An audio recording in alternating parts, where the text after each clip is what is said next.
Yo, what's going on, y'all? I want to thank you if you're tuning in. You're listening to Occupy the Media. I'm your host, Paco. And, okay, I want to thank you if you were tuning in last hour. A little rough hour there. I was a little tired. As I was telling everyone, I've been up all night on a 24-hour money bomb video chat. Literally got no sleep. Got off of the chat and did my show. So you guys can check that out at RonPaulTribune.com. So keep that up. Keep Ron Paul Radio up. Those two sites up all day. And you'll be coming across so many Ron Paul supporters. And it'd be great for us to come together and get rid of all this frustration going on with the campaign and keep it moving. So now we're going to go ahead and get Steve on the line. He is a candidate running for office in California. We're going to give him a call.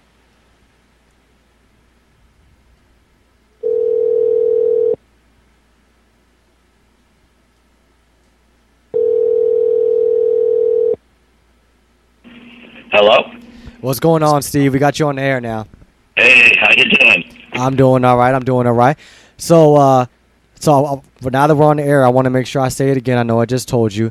For you guys listening, Steve is also the guy has been kindly enough to use his building as Ron Paul headquarters so we can have a phone bank and make phone calls for Ron Paul and try to pick up delegates. So again, while I'm on air, I want to thank you for that. Definitely appreciate you helping out the movement.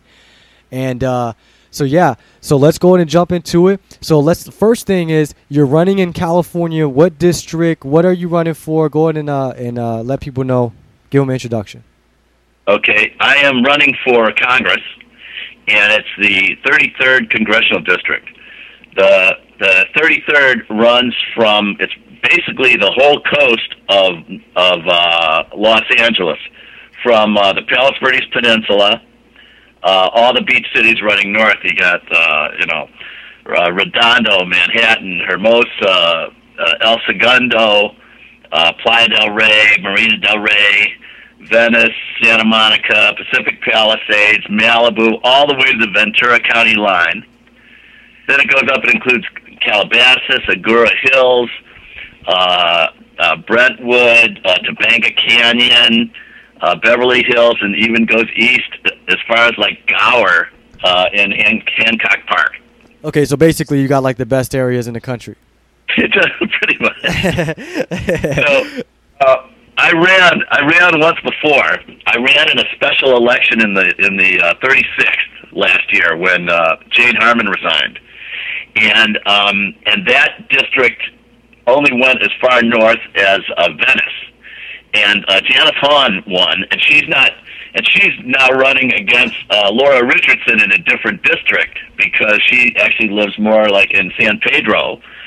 And so everybody was screaming, gerrymandering, and I said, this is like my fantasy district. This is where I've lived, played, worked, and it includes where my clients are. I'm a CPA, and I've been practicing for over 30 years. And to me, it's a fantasy district. People are very freedom oriented. They are very interested also in the environment, and it's just one of the most physically beautiful and with the most vibrant people of any district in the country. It really is. And I just personally moved to California about a year and a half ago, so I still haven't seen too much, but what I have seen is obviously beautiful. I love it out here, and I'm pretty sure which areas you're talking about. I've drove through the coastline in Malibu, and man, it looks gorgeous. But one thing I wanted to ask you is, so I know some listeners are probably interested, how did you hear about Ron Paul? Obviously, if you're doing the Ron Paul headquarters, I take it you're a Ron Paul supporter. Did Ron Paul wake you up? Were you always a libertarian? Give us a little background on that. Well, I was I've had libertarian interests from, the time I was in college. Maybe before then, just because I was really one of these anti-authority kids that, really kind of did his own thing. And I was not the easiest child, but when I was in college, I read about Milton Friedman, and one of the things that really stuck out is he talked about drug prohibition, and said that prior to drug prohibition, people that were heroin addicts lived pretty much normal lives. And it was only Prohibition that created, all the other problems. And I watched that, and I watched it for years, and I saw, I watched friends get in trouble with the law on drug things, and it seemed to me that although drug abuse is a serious problem, it's a problem made much worse by Prohibition. And about 5 years ago, when things started really breaking loose in Mexico, the violence, I just said, this is really a mess. I really need to study this issue. I started studying the issue, and it became very clear to me that drug prohibition, our war on drugs has failed, and that there are changes we could make in policy that are win-win in so many directions. It's fewer prisoners, better law enforcement, safer children, better health, and we incarcerate at a rate 5 times higher than most every industrialized country. And 8 times more than Germany, 12 times more than Japan. We have, in this country, we have 500,000 prisoners just on drug offenses, which is more prisoners than they have in the entire European Union for all crimes, murder, rape, robbery, and then more people in the European Union. Wow. And so I volunteered on Prop 19, the marijuana initiative. Okay, yeah.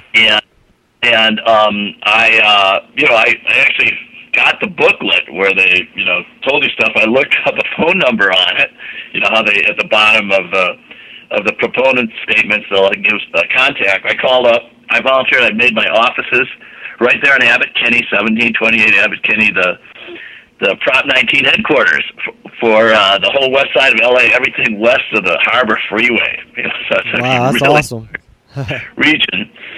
And then 2 months before election, this is 2010, Eric Holder came out and said, regardless of what they did in California on Prop 19, he would continue to enforce the marijuana laws. And at that point, I went to these guys that were working on Prop 19, a couple libertarians, and said, I need to run for federal office. Somebody needs to change this. I think I can change it. And after the election, Jane Harmon resigned, and I said, I'm going to run. And the whole time I was watching people, a very small number of politicians who had come out and spoken what is the truth about our drug policies. Ron Paul being a leader among those. And at that point, I really started following him. And he makes sense in so many areas. He's right on civil liberties. He's right on drug policy. He's right on foreign military intervention issues. He's right on the deficits and stopping this ridiculous spending, auditing the Fed. So I became a Ron Paul fan. That's awesome. That's what all of us are. Ron Paul really opened my eyes about 4 or 5 years ago, and ever since then, it's like you just learn more and more, and you become more and more aware and more educated, and I think that's a beautiful thing. We're going to get ready to head to a break. When we get back, I wanted to talk to you some more about the drug war a little bit. All right, but I'm your host, Paco. We'll be back. Stay tuned.